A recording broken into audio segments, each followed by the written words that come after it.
Well, hello. And today we ask a lot of questions, or you will see a lot of questions because that will take us through the assessments and the wheel of change.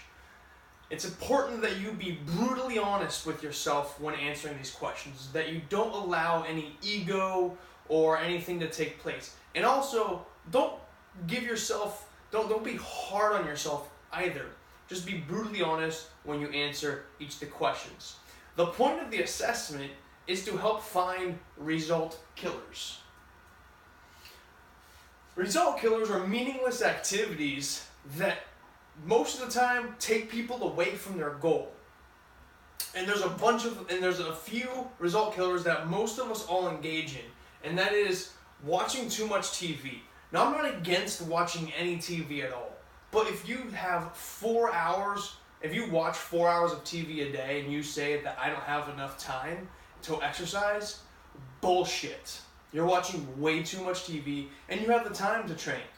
So I say that excessive TV watching is any more than 60 minutes. If you think about it, that's an episode of television or 2 episodes if it's a 30-minute show. So that's more than enough. Getting drunk or wasted. Now notice that I don't say having a glass of wine or a beer or 2. Getting drunk, having enough alcohol that you're destroyed the day after.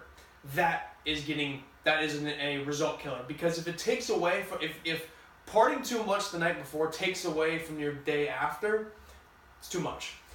Another one is sleeping in. You want to get enough sleep, but sleeping in to the point to where it's afternoon or it's past 10 a.m., you're going to be cutting into the day. And then you're going to think, crap, I just don't have enough time to train now. Well, maybe you slept too much. It's okay. Sleep 7 hours.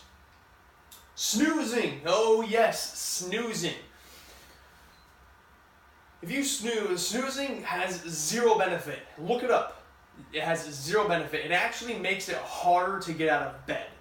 Because when you wake up at first sound or first sign of light, your body is ready to go. But if you hit the snooze button, you give yourself like a tease of sleep, then you wake up all over again. You go back to sleep, and you wake up all over again. You just made yourself wake up 3 different times if you snooze twice. That's the first alarm, going back to sleep, the first snooze button, going back to sleep, and then the third alarm, going back to sleep. And not only that, that's like 18 minutes wasted, because snooze for some reason is like 9 minutes. Another one is negative self-talk. When you're putting yourself down, like shitting all over myself. I should have done this. I should have done that. I only wish I could have done more. Or, I'm just not worth it. You don't deserve this. When you talk negatively to yourself, you're just going to destroy yourself, and then you're going to be led to the place of, well, what's the point? Why should I exercise? What? I'm not even getting anywhere. Let me just go ahead and eat this donut or candy or whatever it may be. Negative self-talk never leads to something positive. It always leads to something negative. Unsupportive friends and family members. People that are jealous. People that talk a lot of shit. Avoid those people like the plague. Especially if they're very close to you. Try to either A, eliminate them from your life, and if you can't eliminate them completely, avoid or distance them from your life as much as possible. You don't want people in your life that are going to talk shit on you or are going to be jealous just because you're working hard and they're not. The last one is binge eating.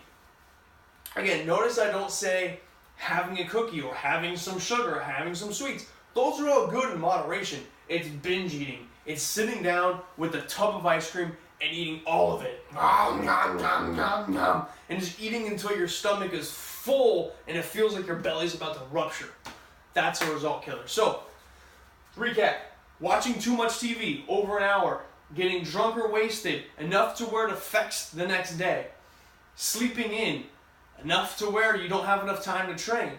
Snoozing, just don't snooze. Wake the fuck up. Negative self-talk. If you talk negatively to yourself, you're just going to lower self-esteem, destroy confidence, and nothing positive ever comes from that.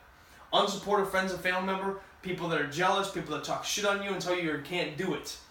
And binge eating, eating way too much past the point of discomfort and past the point of fullness. So, the assessment is to help you find those result killers. And you might know what you're doing already that is killing and taking down your results. Let's move on. The wheel of change. You can't see this. This didn't really show up that well on the projection. But it's the wheel of change. And I'm going to show you. You have it printed in your calendar. And there's 4 different areas. There's the create, the eliminate, the accept, and the maintain part. Or preserve, I should say. Over here you have positives. What is something positive that you want to create in your life? This is something you're currently not doing, but you want to do. So write these down. Everything you want to do that's positive that you want to create in your life. That could be learning how to cook. That could be getting my flexibility to be better. Whatever it is, what is something positive that you want to create in your life? Follow that up with eliminate. What is something negative that you're currently doing in your life? And these can all be the result killers up here in the eliminate part of it. Over here you have the accept part. These are things that you cannot change, no matter how hard you try. It could be something like, I want to grow 2 inches. Well, training hasn't been recognized to increase bone growth. And it's there to increase bone density, but not necessarily growth. So you have to accept the fact that you are either short or too tall, or you're just an average height and you want to be shorter or taller. You have to accept that. These are things that you cannot change, but you have to not see them in a negative light anymore. The other side is preserve. These are positive habits and positive things that you're currently doing that you want to hone in on and focus and make them better. Refine them. This could be something that you already go to the gym, you already have a healthy fitness routine, but you want to make it a little bit better. Well, add in some different exercises, throw in some different things here, but these are healthy habits that you're currently doing. Again, create something positive that you're not doing, eliminate something negative that you are currently doing, accept the negative things that you cannot change in your life, and refine the positive habits that you're currently doing. This is all, again, through the assessment. And you're going to see what the assessment is going to bring to light when it comes forward, when it moves forward. And here's where it comes forward, is developing your big ass goal. As you know, with yesterday's video, I had you sit down and think about the end result. How you look, how you feel, and what you're capable of doing at the end of 2018. The answers to these questions right here. Answer all these questions. How do you look? What size clothes do you wear? How much do you weigh? How much body fat do you have? What are some new skills and physical abilities that you could do? How strong are you? And how do you feel? Write these answers down. I'm pretty sure that at the end of 2018, you're probably not going to be like, well, I look like hell. I wear a size of clothes that are larger, unless you're a guy that wants to gain some weight. You know, I want to weigh in a worse position. Chances are you're going to want to have these to be more in a positive light than where you're currently at right now. Those answers are what create your 2018 transformation. Those answers are what create your big ass goal. Work towards that every single day. All right, moving on. We're moving into the challenges part.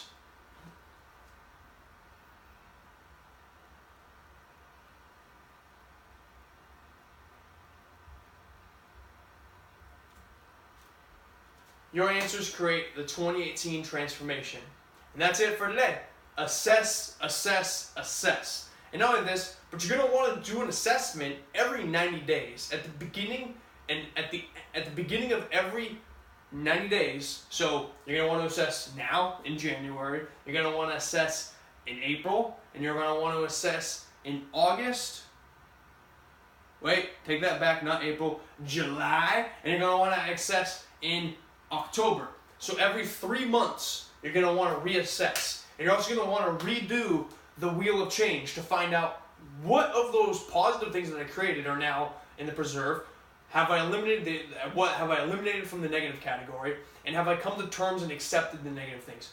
Write these things down and reassess every 3 months. It's very important to find out and to be grounded and humbled with where you are currently. And that's the only way you can move forward. You can't move forward if you don't know where you are right now. All right. Thank you. I'll see you tomorrow. We're going to go ahead and we're going to make the challenges, the monthly tests, the weekly focuses. Peace.